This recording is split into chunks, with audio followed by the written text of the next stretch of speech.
Esse vídeo que você vai assistir é a primeira parte de uma palestra que eu realizei no dia 25 de setembro de 2022 no Centro Acadêmico Clóvis Bevilacqua da Faculdade de Direito da Universidade Federal do Ceará. A gente vai assistir a segunda parte dele semana que vem, mas antes de começar o vídeo eu vou pedir para você curtir aqui embaixo e seguir a gente. Se você tiver algum comentário, deixa aí, que eu posso comentar ele num vídeo daqui a algum tempo. Até mais. Esse livro meu, ele tenta tratar da docência de uma maneira bem sistemática, né? Ele é dividido em 8 capítulos. Ele começa discutindo o que é um bom professor. Depois ele fala sobre objetivos educacionais. Depois ele fala um pouco sobre as teorias que estão por trás da aprendizagem, do ensino-aprendizagem, para aí entrar em questões mais práticas, que são as questões das técnicas de ensino, dos sistemas de avaliação, do problema da motivação e do relacionamento com os alunos, que é algo muito importante, como a gente já vai ver já aqui no início, né? Então, hoje eu vou dividir também essa minha fala em 8 partes, que tem a ver com as divisões desse livro. Vou falar primeiro um pouco sobre o bom professor, depois objetivos, depois sobre teorias da aprendizagem, e aí finalmente sobre metodologia de ensino, avaliação, o problema da motivação do aluno, do relacionamento com o aluno, e 2 conselhos finais que eu acho importantes. Bom, esse problema de que quem é o bom professor, eu acho que todo professor quer ser um bom professor. Esse é um problema que sempre interessou muito a área de educação. Existe uma pesquisa de 1989, que é uma pesquisa muito conhecida, de uma professora chamada Maria Isabel da Cunha. Ela escreveu um livro que se chama exatamente O Bom Professor e Sua Prática. É muito interessante falar um pouco sobre essa pesquisa dela, porque ela ajuda a gente a pensar metodologia da pesquisa também. Esse livro da Maria Isabel da Cunha é uma tese de doutorado dela em educação, e a metodologia dela é muito interessante. Ela teve uma parte quantitativa e uma parte qualitativa.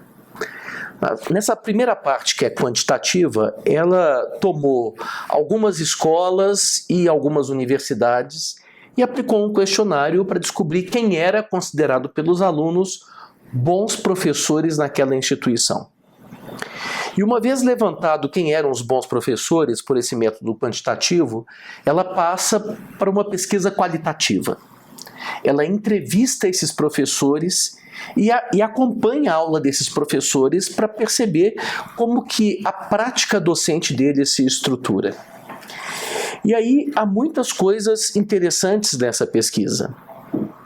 Por exemplo, um dos dados interessantes da pesquisa é que esses professores, lá no final dos anos 80, né, há muito tempo atrás, eles já estavam preocupados com extensão. E, além de se dedicarem à extensão, a maioria deles nunca se submeteu a um curso de docência. Eles aprenderam a ser professores na prática. Isso também é um dado interessante porque relativiza um pouco o fato de que muitos professores não têm cursos de docência, professores universitários, e ainda assim são bons professores. Por que eles são avaliados como bons professores? E aí a pesquisa da Maria Isabel da Cunha é muito incisiva em dizer que o principal fator para a boa avaliação do professor como um professor é o relacionamento. A maneira como ele se relaciona com os alunos. Ela diz que as pesquisas mostram que aqueles que eram avaliados como bons professores não eram necessariamente os professores bonzinhos, os professores cujas provas eram as mais fáceis e assim por diante, mas eram sempre professores que tinham um bom relacionamento com o aluno. Aliava-se a isso o fato de que ele tinha uma boa didática, capacidade de ensinar, de transmitir conhecimento. E se a maioria deles não fez um curso de docência, como que eles aprenderam isso? Também é muito interessante o que a pesquisa dela mostra, é que muito do que a gente é como professor tem a ver com quem foram os nossos professores. A maioria desses professores tentavam reproduzir modelos de professor que para eles deram certo. Quando a gente pensa na universidade, a primeira coisa que nos ocorre é que a universidade é um local de transmissão de conteúdo. E se fosse isso, a universidade teria falido, o modelo universitário estaria com uma crise insanável, porque não existe concorrência entre a universidade e o YouTube, as redes sociais. Todo o conhecimento que está disponível numa sala de aula está disponível também no YouTube. E esse é um problema que a gente tem que considerar para entender por que é que a gente vai à universidade. Para que é que nós vamos a uma universidade? Essa ideia tradicional de que a universidade, em especial a sala de aula, é um lugar de transmissão do saber do professor ao aluno, é uma ideia superada e praticamente ninguém mais na educação trabalha com uma ideia como essa. Para a gente entender então o que é a universidade, por que a gente vai à universidade, a gente tem que pensar uma teoria geral dos objetivos na educação. É verdade que a educação tem a ver com objetivos cognitivos, com conhecimentos que podem ser transferidos do professor para o aluno. Mas existem outros tipos de objetivos que são tão ou mais importantes do que esses. A gente fala em objetivos procedimentais e objetivos atitudinais. O que são objetivos procedimentais? São objetivos ligados ao fazer, habilidades e competências. Eu vou dar um exemplo para vocês entenderem qual é o meu ponto. Como é que se aprende a dirigir? Dirigindo. Não é possível aprender a dirigir assistindo a um vídeo no YouTube. Não é possível aprender a operar assistindo um vídeo no YouTube. Deixa eu voltar, por exemplo, da aprendizagem da condução de veículos, que ela é muito útil para a gente. Conduzir um veículo não é um conhecimento propriamente dito, é uma habilidade. E as habilidades se adquirem fazendo. Isso é algo muito importante porque nisso as universidades ainda são insuperáveis. O YouTube não oferece, via de regra, oportunidades para você, em condições controladas, reproduzir a atividade de tal forma que você venha a dominar o fazer contido nela. É para isso que a gente precisa de professor. É claro que eu não estou dizendo que os conteúdos não são importantes, ao contrário. Eu acho que a gente vai à universidade também para aprender conteúdos. Mas se fosse só isso, elas teriam sido superadas há muito tempo pelo YouTube e não foram. Existem também habilidades, e as habilidades têm uma característica muito peculiar, que é a transferibilidade dela para outros contextos. Eu vou explicar isso um pouco melhor. Quando você aprende, por exemplo, as normas do direito constitucional brasileiro, você não está apto, por causa disso, a dizer como que funciona o direito constitucional em inglês, por exemplo. Mas quando você aprende a dirigir em Fortaleza, você está apto a dirigir em Sobral, ou em Belo Horizonte, ou em Brasília. Essa transferibilidade tem a ver com o fato de que não é o conteúdo que foi aprendido, mas a habilidade mesmo e a competência, os procedimentos, é que são o objetivo da aprendizagem. E essas competências são aprendidas no fazer. Isso tem muito a ver com as diretrizes curriculares da área do direito, que exigem, por exemplo, a prática de estágio. A prática de estágio está exatamente na lógica de que existe habilidades que precisam ser adquiridas e que elas são adquiridas num ambiente controlado por meio da repetição de atividades, né? Você começa a fazer petições no escritório modelo, nos serviços de assistência judiciária e assim por diante, vai pela primeira vez ao fórum e você vai aprendendo ao pouco habilidades que são importantes. Só que não são só conteúdos e habilidades. Existe um terceiro tipo de objetivos educacionais que são muito importantes na nossa formação, que são objetivos atitudinais. A gente vai para a universidade para aprender a lidar com outras pessoas. Desenvolver determinadas atitudes que são importantes para uma prática profissional, para um ethos profissional qualquer, e esse é o caso do direito. Eu vou dar um exemplo que eu acho que é um exemplo interessante para a gente pensar, né? Pontualidade. Todas as profissões que são colaborativas, que dependem da interação de dois ou mais sujeitos, elas são profissões nas quais, via de regra, a pontualidade e a frequência são requisitos para a prática profissional. Eu não posso chegar no fórum e dizer para o juiz assim: olha, doutor, aqui, estou 30 minutos atrasado, mas o senhor sabe, né? É impossível estacionar aqui perto do fórum. Isso não é uma desculpa aceitável. É a mesma coisa com a medicina.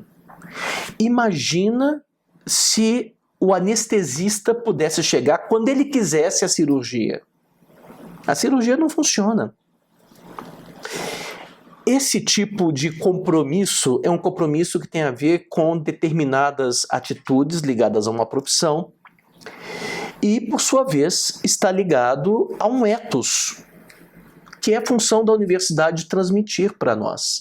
Nós vamos à universidade também para aprender um ethos social, para desenvolver um modo de nos comportarmos em relação a outros sujeitos daquela própria profissão, né?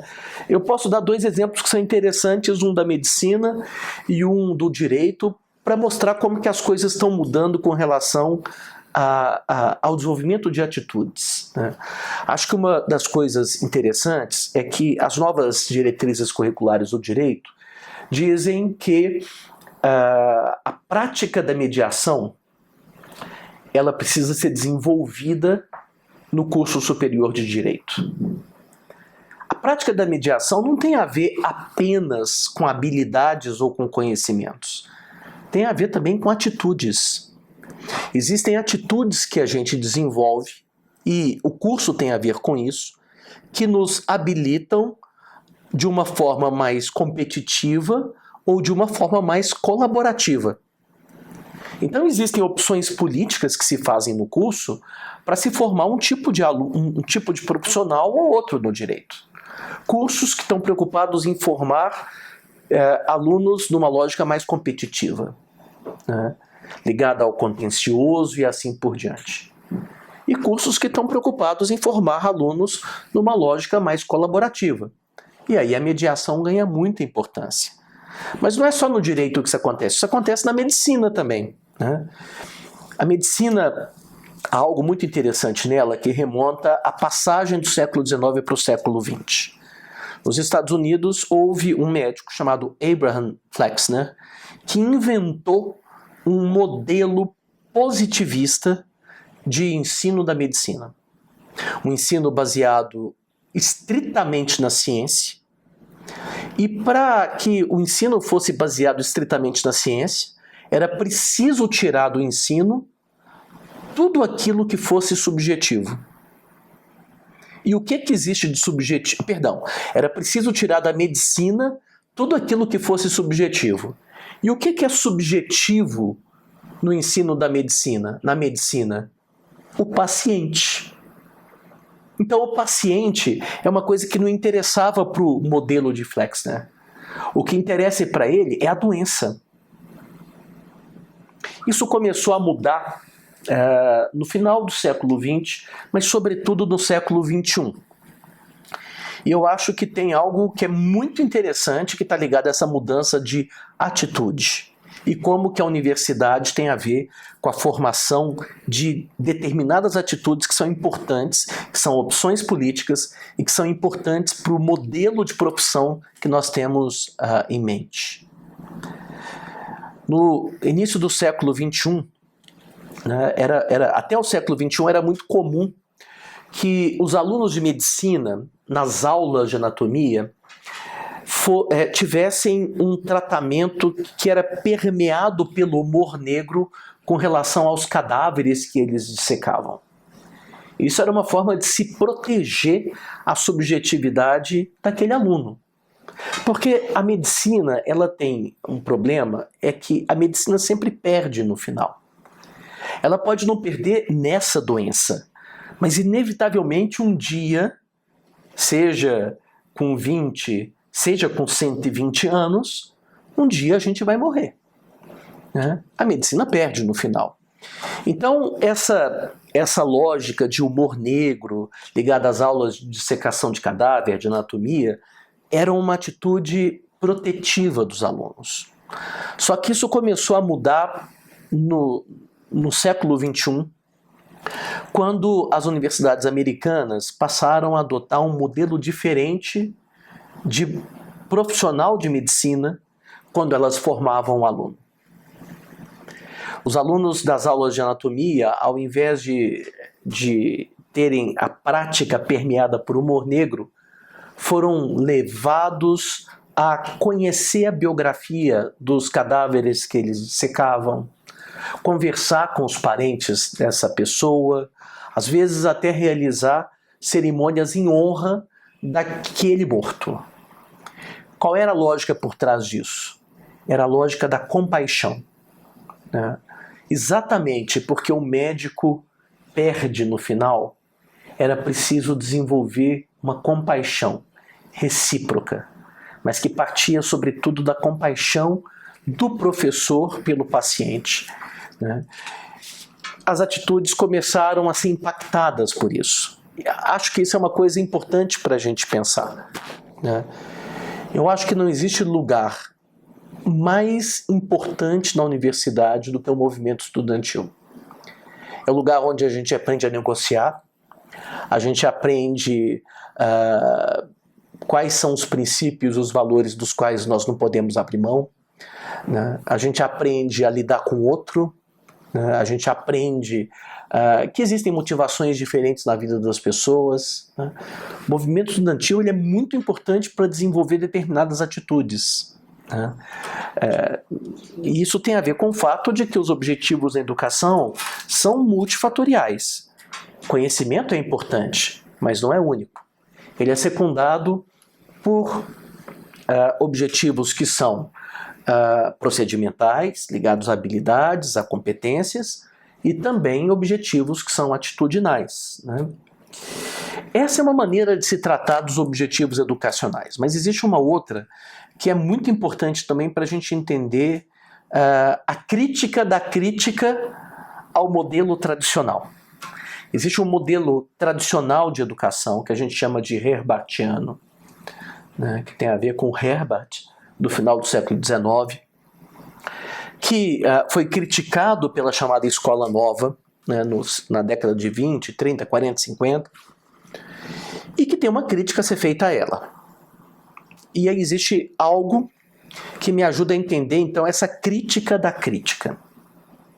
O modelo herbartiano é aquele baseado na ideia de que o professor transmite conhecimento para o aluno, numa via única. É só um caminho de ida, né? O aluno não tem nada para ensinar para o professor e assim por diante. Isso tem a ver, como eu estava dizendo, com uma outra classificação que a gente faz de objetivos, que tem a ver com outro autor americano chamado Benjamin Bloom. O Bloom, em 1956, ele se deparou com um problema. O problema era o seguinte: um professor de uma escola dizia que ele estava ensinando aos alunos as leis do movimento de Newton para que o aluno se lembrasse. E um outro professor dizia que ele estava ensinando as leis do movimento de Newton para o aluno para que ele conhecesse essas leis. A pergunta do Bloom era a seguinte: será que essas duas pessoas estavam falando a mesma coisa? Um quando queria que o aluno lembrasse e outro que queria que o aluno conhecesse. Será que eles diziam a mesma coisa? O Bloom percebeu que para nós termos políticas públicas em educação, nós precisamos, antes de qualquer coisa, de uniformizar a comunicação entre os agentes que estão ligados ao desenvolvimento dessas políticas. E a primeira coisa que ele fez foi propor uma nomenclatura de objetivos educacionais. Isso foi em 1956 e em 1999, essa classificação dos objetivos, que é chamada de taxonomia de Bloom, foi revista. Então eu vou falar aqui desses objetivos estabelecidos pelo Bloom, mas já na visão revista de 1999. O Bloom fala que existem 6 tipos de objetivos educacionais: lembrar, compreender, aplicar, analisar, julgar e criar. E ele diz mais uma coisa importante sobre esses objetivos. É que esses 6 objetivos, lembrar, compreender, aplicar, analisar, julgar e criar, estão dispostos como operações hierarquicamente situadas uma em relação à outra. Quero dizer com isso o seguinte: que a operação mental de compreender numa hierarquia está acima de lembrar. Aplicar acima de compreender, analisar acima de aplicar, julgar acima de analisar e criar acima de julgar. Só que quando o Bloom diz isso, ele não está dizendo que criar é melhor do que lembrar. Não é isso que ele está querendo dizer. O que ele está dizendo é que nós só podemos compreender algo se lembrarmos. Lembrar é, portanto, uma operação mental mais simples. Nós só podemos aplicar algo se compreendermos. E, portanto, como compreender pressupõe lembrar, se compreendermos e lembrar.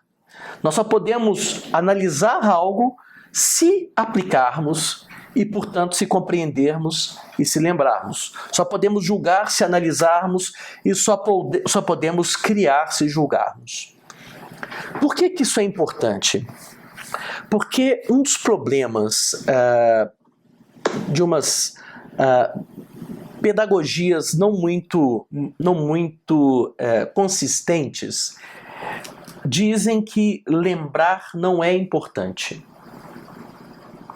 Lembrar é a atividade mais fundamental para a operação mental.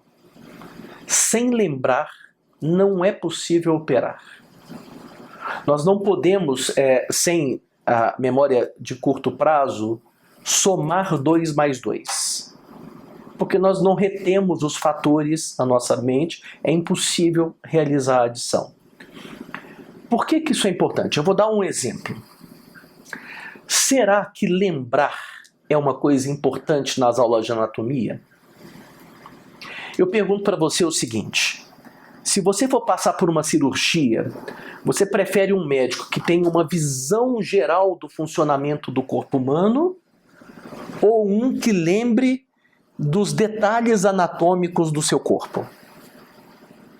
Aí você pode dizer o seguinte: ninguém precisa lembrar do direito para fazer uma petição. Bom, mais ou menos. O fato de que petições bem-sucedidas são elaboradas por advogados e não por outros profissionais é um indício de que existe também uma memória que é requerida. Ela pode não ser detalhada, mas ela é requerida para elaborar uma petição. E ainda que a memória não fosse importante para elaborar petições, ela é fundamental, por exemplo, no momento da audiência. O momento da audiência não tem como você pesquisar se dá ou não dá para contraditar uma testemunha. Se você não conhece o direito positivo, você não será bem-sucedido numa audiência. Então, eu acho que a taxonomia de Bloom ela é importante para afastar a ideia de que a memorização é uma etapa a ser superada. Não, ela é uma etapa a ser incorporada nas etapas seguintes. Isso quer dizer que o professor que está avaliando a criação, ele está avaliando também a capacidade de julgar, de analisar, de aplicar, de compreender e de lembrar do aluno. Pensar esses objetivos numa ordem é importante para a gente pensar metodologias de ensino e técnicas de avaliação do ensino, da aprendizagem, melhor dizendo, né?